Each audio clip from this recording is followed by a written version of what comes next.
Welcome back to Bunny Banter, first and only podcast for everything Killer Bunnies. I'm your host Matt, here with co-host Mikey. Hello. And as a guest today, we of course have Chris. Whoa, whoa, whoa, whoa, whoa. What are we talking about today, Mikey? We're talking about Green Booster. Yeah, very exciting. Our booster review series continuing. But even more exciting, I'm going to get a bit of an announcement out right away.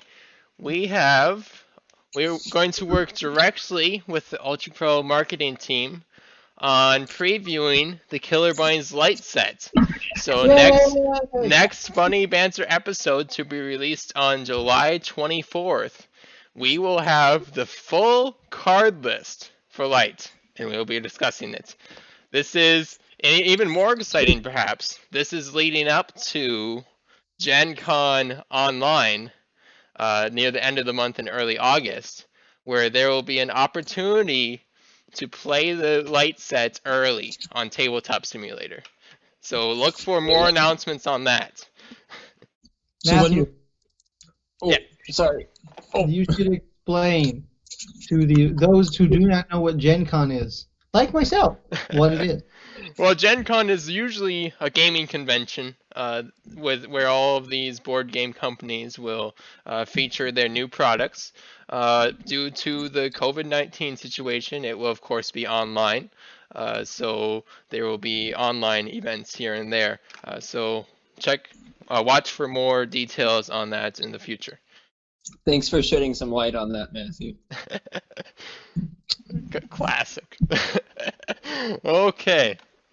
Moving on to the actual topic of today's episode, the Green Boosters. So as usual, each of us has picked one ban card, which is perhaps a card that we don't like to draw because we think it's useless to our strategy, or we don't like to see played against us. Whatever the reason, we just don't necessarily like the card. And of course, our top 3 cards from the booster. So starting with the ban card. My ban card. Oh no, I hope I didn't mess it up already. I didn't. I do that every time.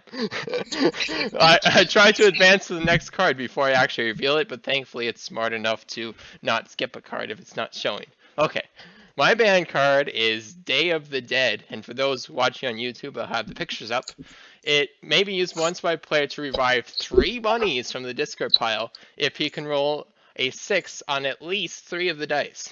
Each die can be rolled 3 times, and then the bunnies must match the color of the dice that rolled a 6.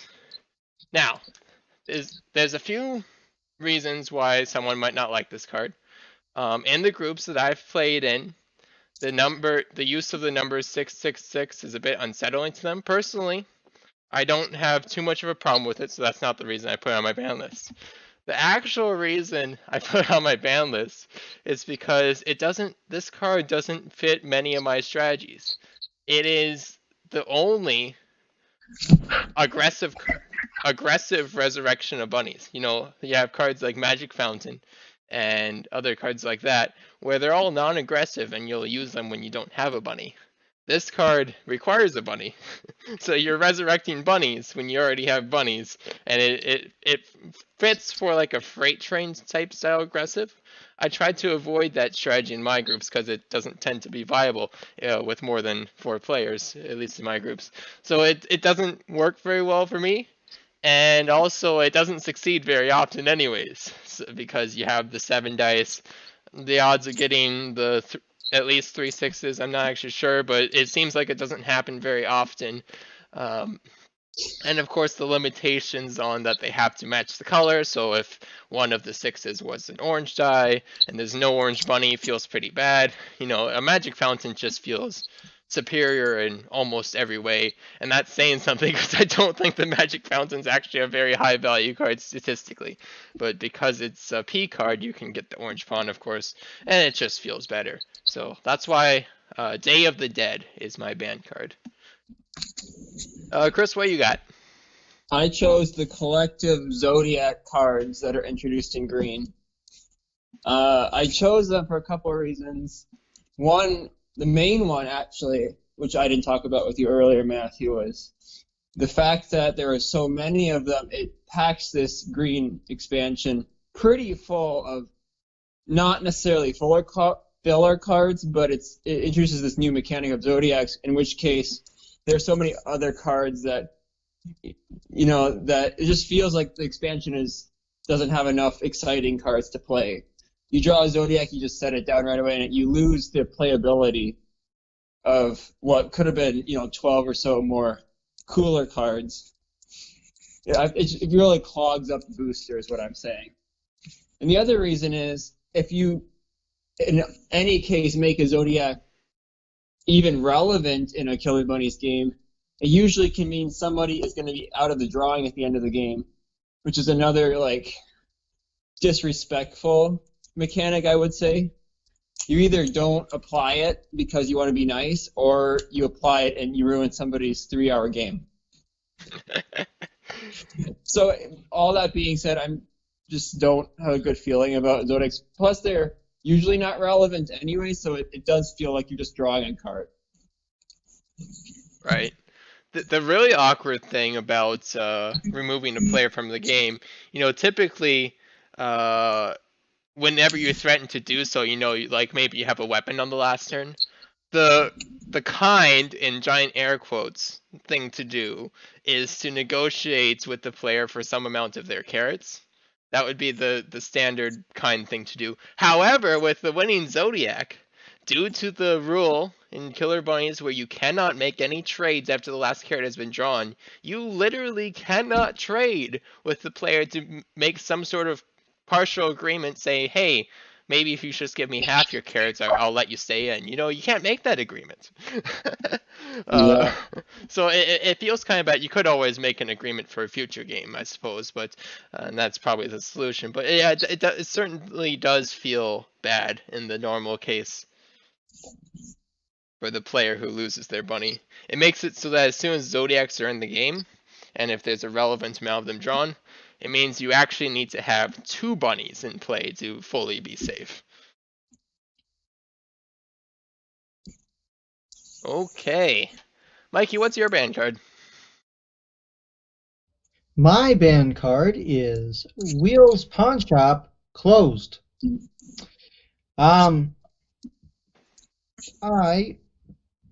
Excuse me, just drank lemonade.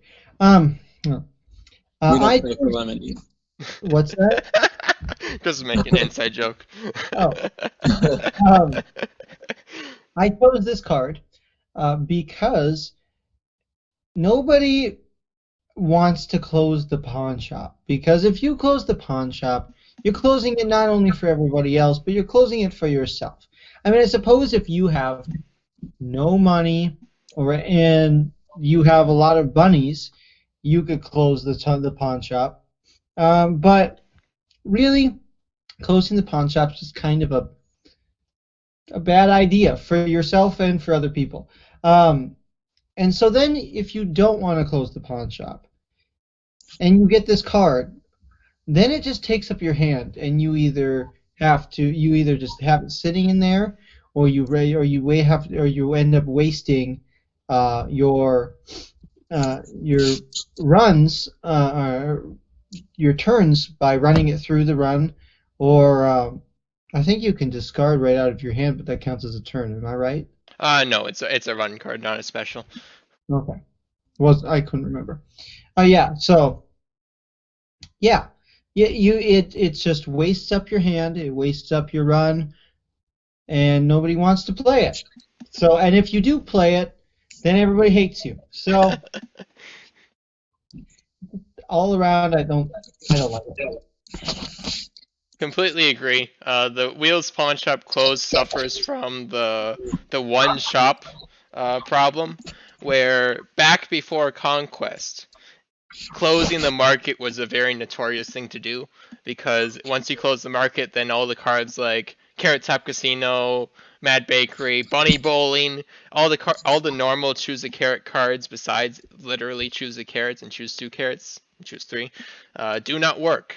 So it delays the game. In the case of closing Rooney's was a bit less notorious, but closing the pawn shop, that's even worse, because all of a sudden you don't get to have access to the pawns, which give you excellent benefits like rerolls and often fit into very many strategies. And you don't have access to buying back bunnies, which is often a consistent method to make sure that you stay in the game or are actually playing the game, rather than getting stuck without a bunny for a long period of time. So currently in the full set, closing the pawn shop still remains notorious because the second pawn shop hasn't yet been released. That will be released in Almond Crisp, which I believe is 3 boosters away, counting Cake Batter released later this year. So it was very close to being my ban card. It would have been my second choice. Okay, moving on to the more positive note, the top 3. My number 3 is Operation Spoil Sport. It's a aggressive, very special, and it may be used once by a player to immediately duplicate the consequence of death of his bunnies against the bunnies of the responsible opponent. May be used at any time, of course. It's just an efficient card all around. For example, let's say Mikey kills 3 of my bunnies in one turn, with something like the Sea-Wiz mount. Then, Yay. as long as I have 1 bunny still alive to be able to play this card, that's the key part that's difficult to accomplish sometimes. As long as I still have 1 alive, I can just play Operation Spoil Sport for my hand, or saved, and I get to kill 3 of Mikey's bunnies. That's huge. Killing 3 bunnies on a very special, that's pretty high value. There's certainly many other cases where you could use it. After to kill 1 of your bunnies, maybe kill 1 of their very high value bunnies, like the extra super pink or something like that. A very efficient card all around. Fits perfectly into any neutral type strategy where you're not excessively ahead, but some aggressive player is targeting you, and you have at least 1 bunny left, and all of a sudden you can swing the game in your favor. So that's my number 3, Operation Spoil Sports. What you got, Chris? Well, I'm gonna put a disclaimer out there because some of my picks aren't gonna make sense unless I explain it this way. I see green as very clunky and wasteful as an expansion. Mikey talked about Wheels Pawn Shop closed is something you don't want to draw and it feels kind of dead in the hand. The Zodiacs are kind of the same way. You draw it and then you have to draw another card because that card really doesn't do anything. And so these 2 cards that I picked are not necessarily efficient cards, but when they do something, they really do something. So I'm not going to say these are good cards by any means, but the potential of a high roll is high with these cards. So I picked Zodiac Terminator as my number 3. If you ever have witnessed what this card does, if it's successful, it's game changing and it ruins somebody's day and probably ruins their month, quite frankly. But again, it's not something that's likely to happen. It's one of those cards that you feel kind of bad playing because it's probably not going to do anything. Then you've wasted your run, kind of like a lot of these other cards. But it has that like 10% chance of being game changing. That's why I made it my number 3. Yeah, for those who aren't familiar with the card, Zodiac Terminator forces a player with a save Zodiac that matches the sign rolled on the Zodiac die. So that's already a big condition. The player has to have the save Zodiac. To discard their entire possessions, as long as you also roll the current day of the month, which out of 6 dice is pretty decent chance if it's somewhere between the 1st and the 12th of the month. Very low chance if it's somewhere between the 12th and the 20th, because you do roll the 20th side die as one of those. Completely impossible if it's the 21st or onwards, so it feels bad to draw this. But I've seen it happen once, which is why Chris is referring to it, because he was the victim in this case. It easily could have been my ban card. Easily could have been my ban card. But only because I dislike the majority of green. I think between the 3 of us, we could really only name maybe 3 actually relevant cards in green, maybe. So Yeah. that being said, that's why I put Zodiac Terminator 3.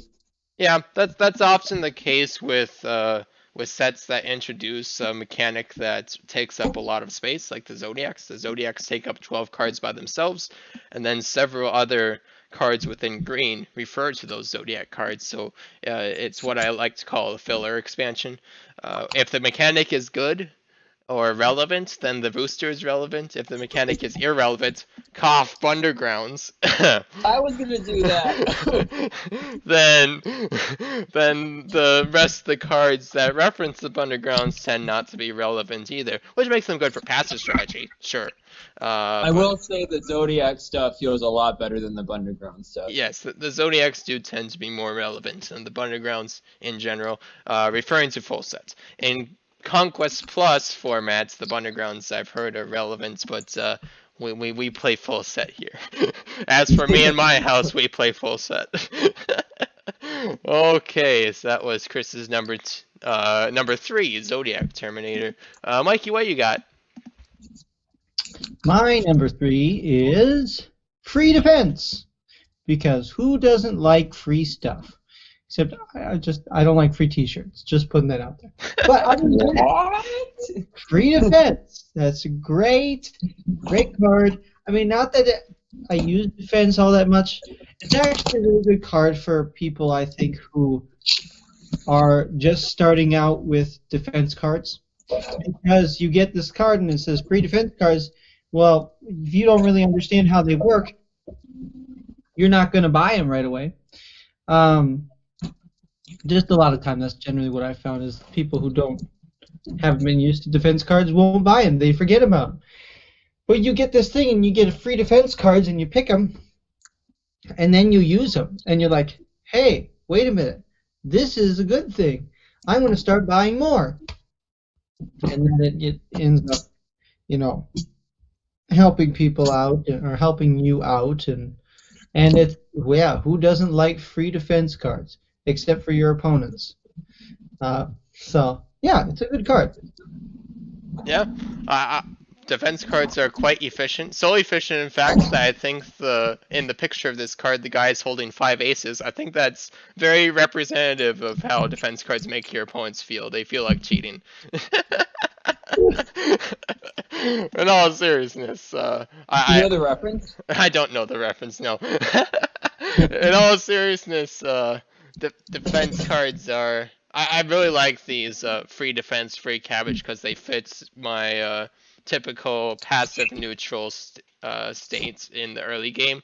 So I really like to play one of these directly from my hand in turn 1, in case whatever turn bunny I have available isn't optimal to play at that point. So yes, I was quite close to picking this one as well. Okay, moving on to the number 2. I have a fun one here. The 7th Whisk. It rolls 7 dice, weapon level 1 times 7. It may be placed on anybody which must roll higher than 1 on each of the 7 dice to survive. So this is just an all-around fun card. Everyone loves the Kitchen Whisk. Well, how would you like to play 7 Kitchen Whisks in 1 turn? Yes, I think I will. It's just a fun card, and it's just at that perfect balance in terms of strength, where I can play this on someone and they're not necessarily going to retaliate, because it's just strong enough that it might actually kill them, but it's weak enough that it doesn't feel like it's necessarily going to kill them, at least in the groups that I play in. Frank, who we've had guests before, notoriously loves to ask to have this played on him because he likes to roll the dice. Perhaps relevant with Underground stations too, because it rolls all the dice. So once more Undergrounds get released, then sure. But 7th Whisk is my number 2 pick. Okay, Chris, what you got? I picked Leaf Kerosene. It's one of the actually few cards I enjoy in green. It just is oftentimes in Killer Bunnies, people kind of stray away from those roaming cards. I don't know too many players that actually enjoy playing roaming cards, and there's quite a few of them. But Leaf Kerosene is one of those that it can benefit you and it can poop on you. It's just a fun card to play, and it's got a nice theme to it.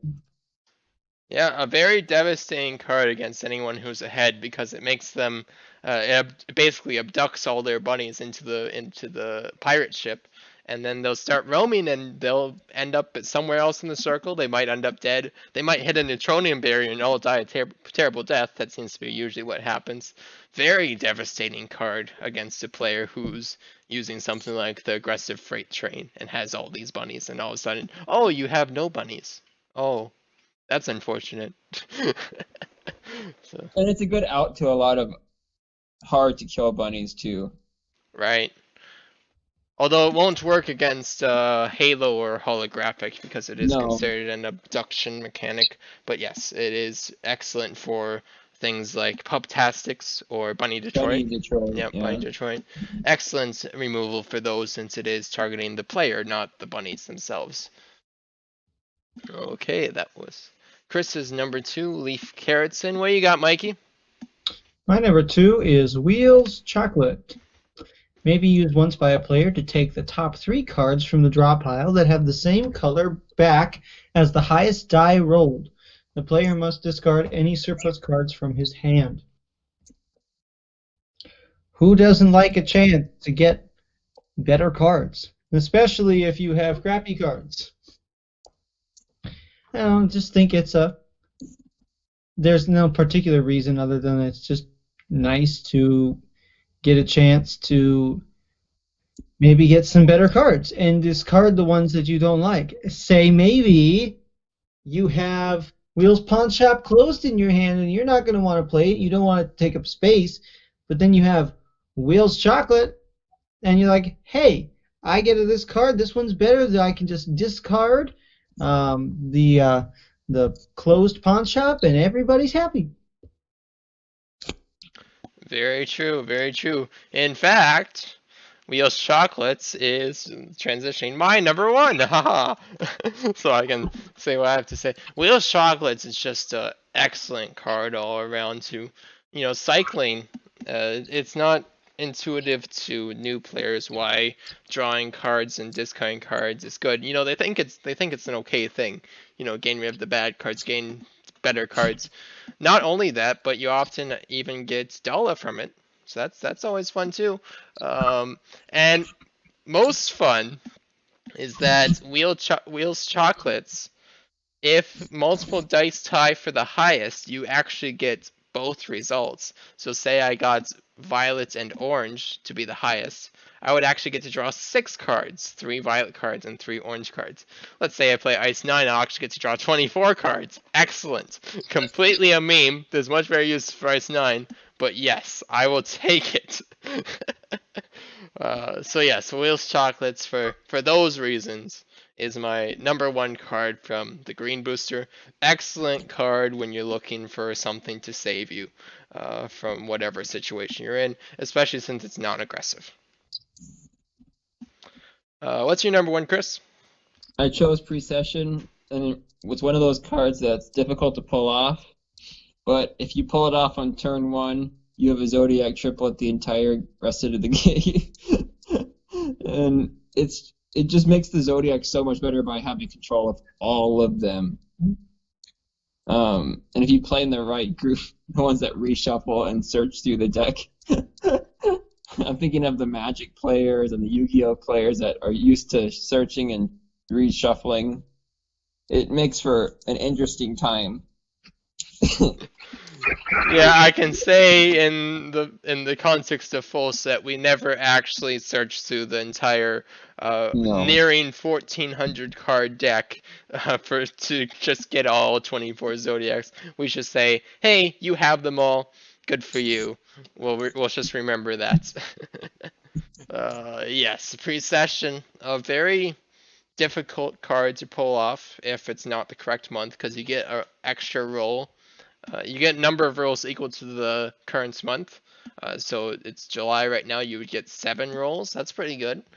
The obscure rule with Precession is that if you roll the current Zodiac age, which is currently Pisces until 2060, where it will become Aquarius, you actually get the results guaranteed rather than having to get the numbers and the current Zodiac slash birth Zodiac. So there is a case where you more likely get the results, and it actually has a little indicator in the image of the card to reference that. there's like a little beam of light hitting the Pisces symbol in the artworks, just as a reminder to that. And Aquarius is the next on the list. So it's I've seen it occur many times, and a zodiac triplet is very efficient. And of course, having the winning zodiac at the end is very efficient, unless of course someone plays Zodiac Terminator on you, or General Sal comes into play and starts making you lose a ton of carrots. uh, so that was Chris's number one pre-session. Finally, Mikey's number one. What you got, Mikey? My number one is finger cuffs. Mostly, at least in the order that I put them in, it was just because this is the first one that I saw that looked good. May be used once by a player to connect the fate of any two adjacent bunnies. Bunnies share all bunny modifiers. This is a fun one to do if you're playing a two-player game. Because, especially if your opponent only has one bunny, because they're not going to kill their only bunny to kill yours. So as long as that one's alive, so is yours. It's a pretty neat deal there. It kind of. Here's a question: can you place it on somebody else's bunnies? Yes. Okay, well that sucks then if you only have two bunnies, somebody puts that between your two bunnies and then kills them. That's a bad day. But it's very nice, like I said before, if you're playing a two-player game or you're playing a game with a rather aggressive player that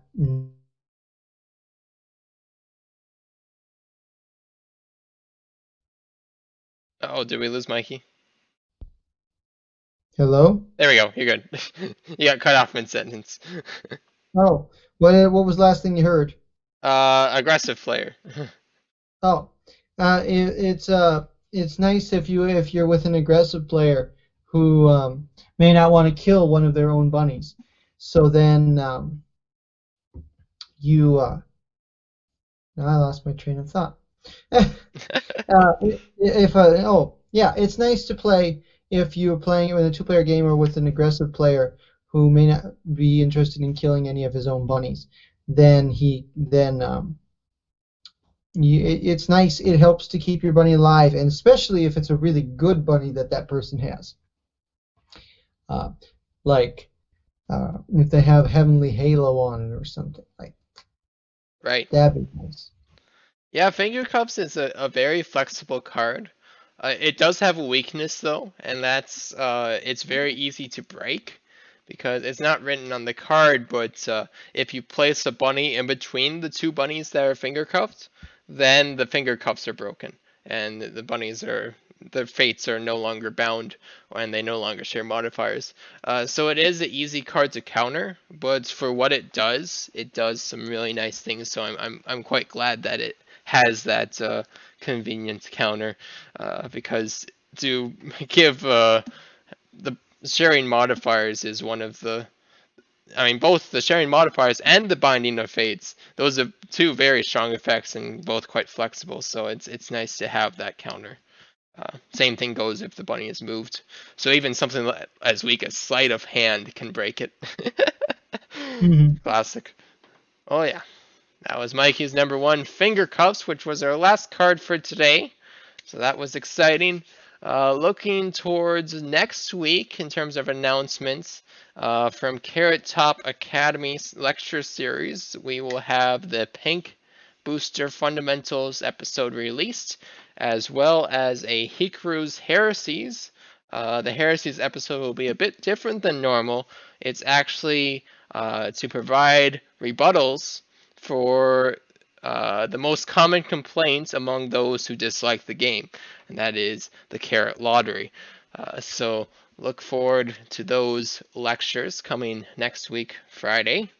And of course, as a reminder, look forward 2 weeks from now to the revealing of the Killer Bunnies light set, as well as 1 week after that, the Gen Con events. So make sure to watch for more announcements on those. Did I miss anything, Mikey? I don't think so. Okay, anything you'd like to say? Yeah, things are still weird in the country, in the United States, and in the world. It's a lot weirder, maybe even than it was before. So y'all just stay safe and be smart. And Jeff bless. Jeff bless.